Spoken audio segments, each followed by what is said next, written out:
You're lucky to be watching this video now. There's still time to prepare for the new economy of the future. But if you ignore what I'm about to reveal, it may be too late. The truth is, we're living through the greatest economic transformation in history.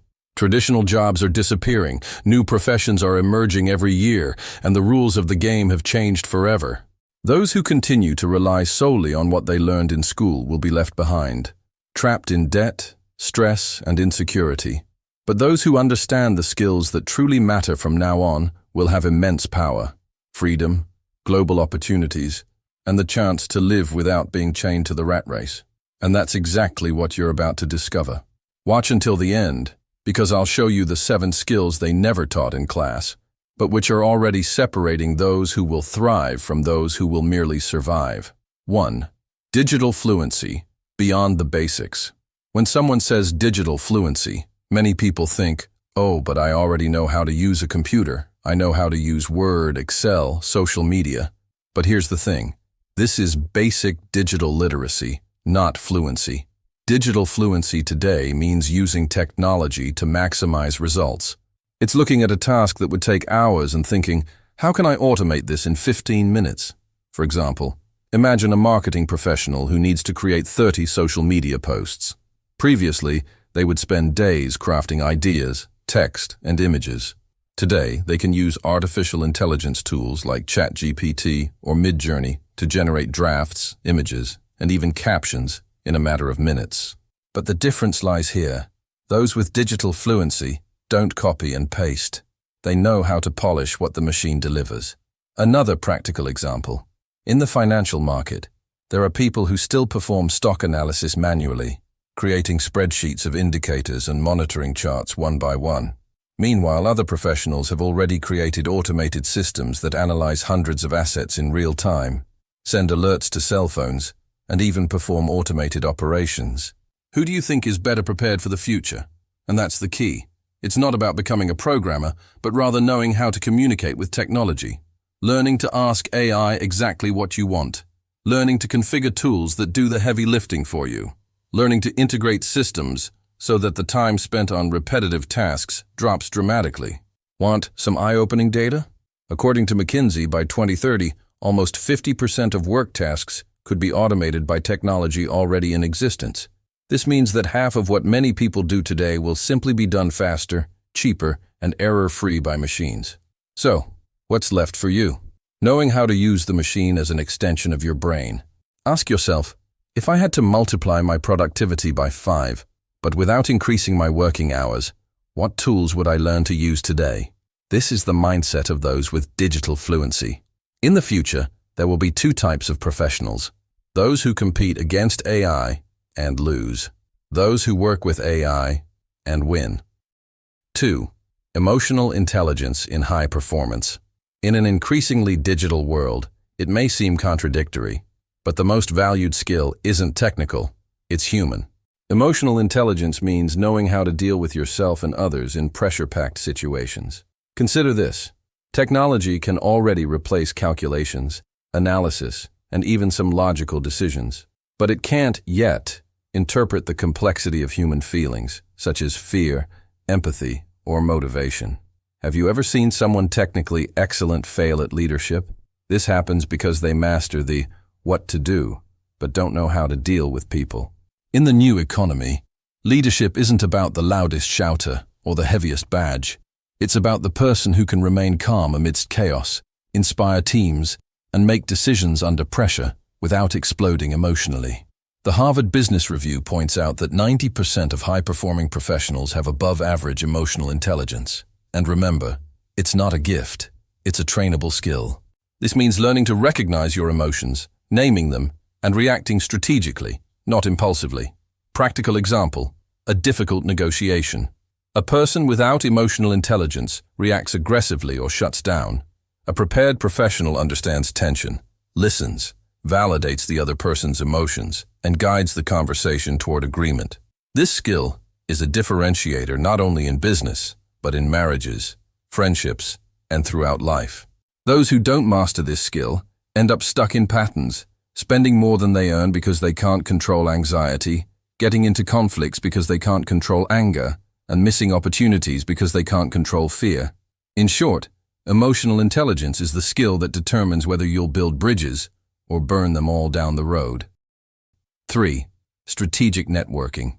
In school, you were taught that good grades open doors, but in the real world, doors are opened by people. Networking isn't about the number of contacts on your cell phone. It's about the quality of strategic connections. Think about it. How many opportunities have you missed simply because you didn't know the right person? A LinkedIn study shows that 85% of jobs are filled through personal connections. And in the new economy, this number is even higher because startups, digital businesses, and collaborative projects thrive on networks of trust, not resumes. But be careful. Networking isn't self-serving. It's about knowing how to deliver value before asking for anything. It's about listening more than talking. It's about cultivating long-term relationships. For example, you want to start a business. Instead of asking for investment, start helping people in the industry, sharing knowledge, and building alliances. When the time comes, you'll already have a network that trusts you. Those who have a strategic network are never alone in a crisis. There's always someone to recommend, support, and open doors. Those who don't have one rely solely on their own efforts, and that's a much longer and more lonely path. Networking is like planting a tree. You don't reap the harvest the same day you plant it, but if you water it consistently, one day its shadow will be longer than you imagine. 4. Critical thinking and problem-solving school trained you to answer questions, not to ask the right ones. But the new economy is driven by those who can think beyond the obvious and solve complex problems. Think of the most innovative companies in the world. They were born because someone asked a question no one else had asked. Example: what if instead of waiting for a taxi on the street, I could call a car with my cell phone? Uber was born. Or, what if instead of buying CDs, I could listen to unlimited music for a low subscription fee? Spotify was born. Critical thinking isn't about being negative. It's about questioning patterns and proposing better solutions. This applies to business, career, and personal life. If your money runs out before your paycheck every month, instead of blaming inflation or the government, a critical thinker asks, what can I do differently? Where can I cut back? Where can I invest to multiply? And here's the secret. Critical thinking is trainable. It's about starting to question everything. It's about not accepting superficial answers. It's about seeking the root of problems. Those who don't develop this skill end up living on automatic mode, replicating the mistakes of family, society, and work. Those who develop it create new paths where no one believed possible. 5. Growth mindset. You know that saying, I was born this way, I'll die this way. That's the exact opposite of a growth mindset. The new economy doesn't reward those who think they already know everything, but rather those who believe they can always learn. Stanford researcher Carol Dweck has shown in her studies that people with a growth mindset achieve much greater results because they see mistakes as learning, not as failure. A practical example: someone tries to start a business and fails. With a fixed mindset, this person says, I'm not cut out for this. I'm going to give up. With a growth mindset, they say, okay, I've learned what doesn't work. Now I'll try something different. In the new economy, change is constant. What works today may not work tomorrow. The only way to survive is to adapt quickly. Growth mindset is looking at challenges and thinking, I can't do it yet, but I can learn.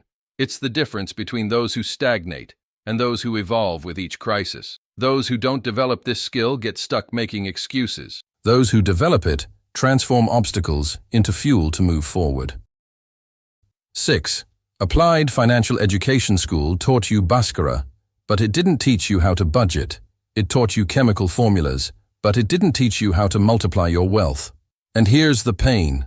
Without financial education, you work your whole life and remain poor. Financial education isn't just about saving coffee or cutting out Netflix. It's about understanding how money works, how to make money work for you, not the other way around. Robert Kiyosaki sums it up well. The problem isn't how much you earn, but how much you can maintain and multiply. In the new economy, those who don't know how to manage money become slaves to debt, credit cards, and loans. Meanwhile, those who learn to invest, diversify, and create sources of income build freedom. Applied financial education is understanding. Assets put money in your pocket. Liabilities take money out of your pocket. It's simple, but most never learn it. Those who don't develop this skill live in the rat race. Those who develop it build independence. 7. Adaptability and resilience. The only certainty about the future is that it will change, and those who don't know how to adapt go bankrupt. Giant companies have gone bankrupt because they didn't reinvent themselves in time. Competent professionals have fallen behind because they refuse to learn new tools. Adaptability is learning quickly. Resilience is getting back up quickly.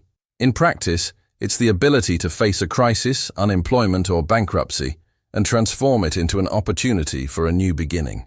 It's what separates those who fall and stay down from those who fall, get up, and run stronger. In the new economy, changes will happen faster and faster. Those who survive aren't the strongest, but the most flexible. Now you understand. School never prepared you for the new economy. But here, at Break Your Limits, you'll find exactly the knowledge that can transform your financial life and free you from the rat race. If you want to keep learning, subscribe to the channel now and turn on notifications. Here, we publish 2 videos per week, always bringing strategies, reflections, and practical steps so you'll never again be held hostage by the old rules of money. Don't stop here. Watch the other videos already available on the channel. Each one is a piece that completes the puzzle of financial freedom. The future has already begun. The question is, will you just watch or will you take action? Subscribe, learn, and break your limits.